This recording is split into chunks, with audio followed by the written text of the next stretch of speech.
She's talking about me. That's why we're here. Try and relax. I'm putting the boot in by the look of it.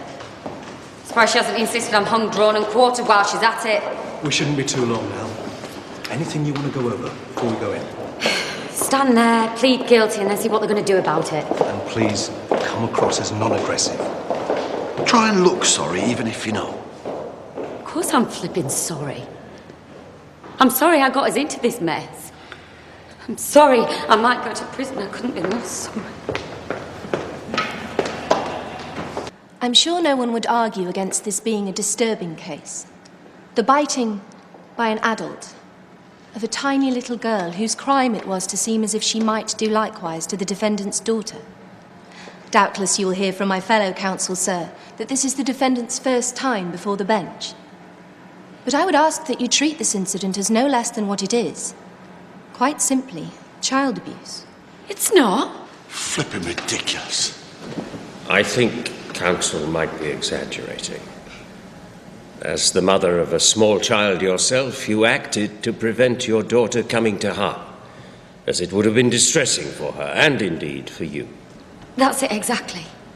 But you seem very able to overlook the distress you would cause to your victim and her family. And it's for that reason that I'm not about to overlook the very serious nature of what you've done.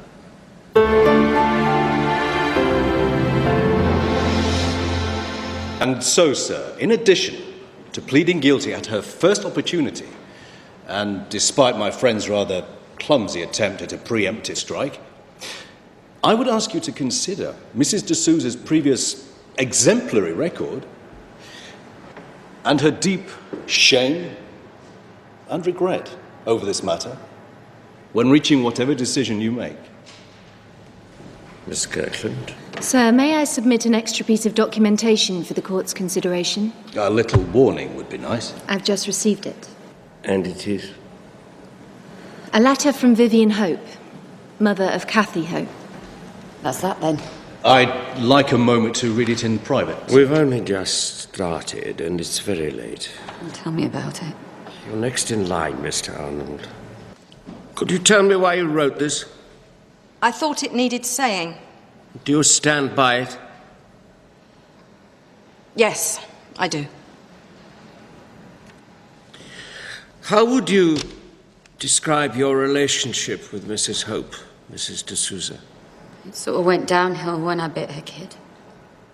Why do you think she would make a statement about you? Spite? So nothing she says would surprise you? Not really.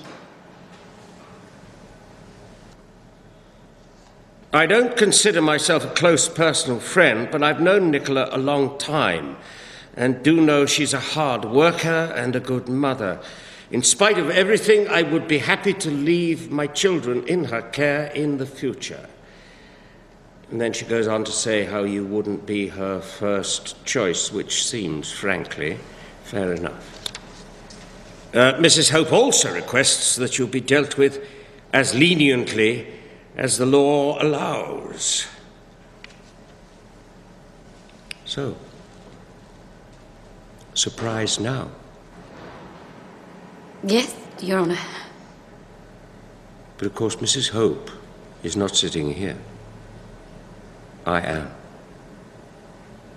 And as I've told you, I view this matter very seriously indeed.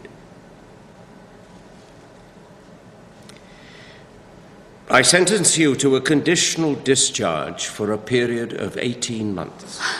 No! That's a result. What does it mean? It means you're off the hook. Hardly. And silence, by the way. You won't be punished for the offence today. But should you commit a further offence in those 18 months, you'll see me again. And I will be in a much less accommodating mood. You're free to leave.